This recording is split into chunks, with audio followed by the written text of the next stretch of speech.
Hello 7th class, welcome to the online classes presented by AMM Public School।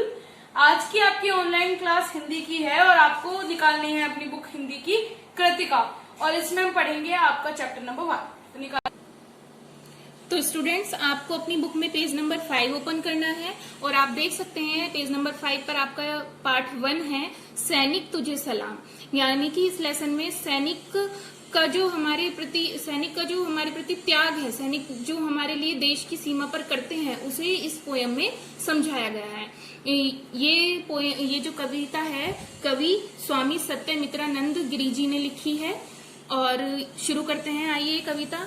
युद्ध भूमि मसी मात्र है, सैनिक कलम समान, बलिदानों के पृष्ठ पर गाथा लिखी महान। यहाँ पर कहा गया है कि युद्ध की भूमि पर जो सैनिक हैं, जो युद्ध की भूमि है वो एक स्याही की तरह है और सैनिक जो है एक कलम है।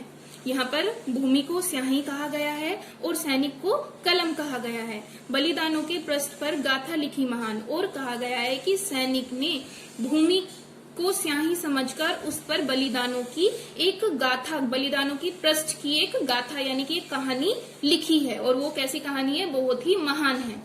सीमा पर प्रहरी बने, नहीं सुविधा की चाह, पट कुटीर में वास करे, चले समर की राह। कहा गया है कि जो सैनिक होते हैं वो सीमा पर एक प्रहरी की तरह हमारी मतलब रक्षा करते हैं। एक जो पहरेदार होता है उसकी तरह सीमा पर अपनी जो है, तो कहा गया है कि सीमा पर जो सिपाही हैं वो चौकीदार की तरह सीमा पर अपनी कर्तव्य को निभाते हैं और उन्हें किसी भी सुविधा की चाह नहीं होती है, किसी भी सुविधा की वो चाह नहीं करते हैं। और हवा के समान लगातार समर की राह यानी कि हवा के समान लगातार बहते रहते हैं, अपना काम करते रहते हैं, अपने कर्तव्य में लगे रहते हैं। और एक छोटी सी कुटीर मतलब बहुत ही कम मतलब बहुत ही सादा जीवन रहकर वहां पर वो वास करते हैं।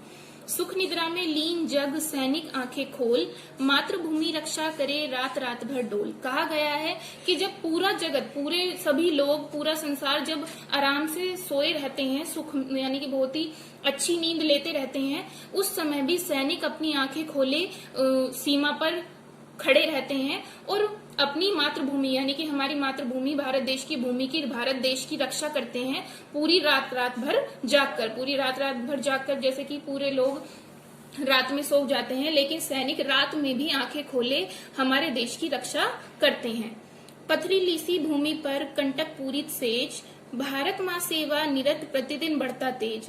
कह रहे हैं, कहा गया है कि जो सैनिक हैं उनके लिए पथरीली भूमि होती है, पूरी भूमि पर पत्थर ही रहते हैं। ऐसा लगता है जैसे कि पूरी भूमि पर कांटों की सेज बिछी रहती है, क्योंकि वो देखते नहीं है कि भूमि पर क्या है, मतलब कांटे आ रहे हैं या पत्थर आ रहे हैं। वो भारत माँ की सेवा के लिए यानी कि भारत माता की सेवा के लिए उनका जो तेज है, उनका जो उत्साह है वो प्रतिदिन बढ़ता ही जाता है। चाहे वो किसी भी परिस्थिति में हो, उनका वो तेज कम नहीं होता है, बल्कि दिन प्रतिदिन बढ़ता ही जाता है।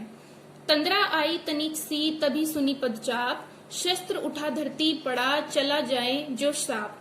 कहा गया है कि अगर हल्की सी नींद भी उन्हें आ जाती है, मान लीजिए कि हल्की सी नींद भी आ जाती है और तभी उन्हें किसी की आहट सुनाई देती है, पदजाप यानी कि किसी के आने की आहट, तभी वो तुरंत अपना शस्त्र लेकर खड़े हो जाते हैं और ऐसा लगता है जैसे कि धरती पर सांप की तरह रेंग रहे हो, यानी कि अपना जो शस्त्र लेकर है वो धरती पर तुरंत लेट कर आगे आगे बढ़ते जाते हैं, जिस तरह सांप आगे बढ़ता जाता है। यानी कि उनको अपनी नींद की भी जरा भी चिंता नहीं होती है, वो नींद में भी देश की रक्षा के बारे में ही सोचते रहते हैं। सुख भोगी क्या जानते सैनिक साहस जोर, अवसर मिलते टूटता जो बादल घनघोर। कहा गया है कि जो सुख भोगते हैं यानी कि जो लोग आराम से अपने घरों में हैं, अपने घरों में नींद से आराम से सो रहे हैं या अपनी जीवन को अच्छी तरह जी रहे हैं, उन्हें इस बात का कोई अंदाजा नहीं है कि सैनिक किस साहस से हमारी रक्षा कर रहे हैं।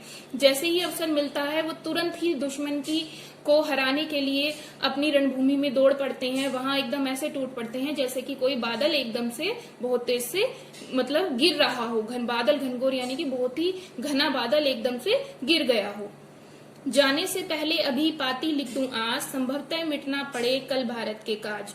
सैनिक इस इच्छा में रहते हैं कि अपना जो काम है वो आज ही पूरा कर दें, क्योंकि उन्हें भरोसा नहीं होता कि कल क्या पता कोई दुश्मन हम पर प्रहार करे और उन्हें भारत भूमि की रक्षा करने के लिए अपने प्राणों को भी संकट में डालना पड़े और उनकी मृत्यु हो जाए। तो वो इस तरीके से अपना काम आज ही करते चलते हैं, उन्हें अपने प्राणों का भी कोई डर नहीं होता है। मिट जाऊं चिंता नहीं, आना जाना काम, वैभव तेरा अमर हो तू जननी अभिराम।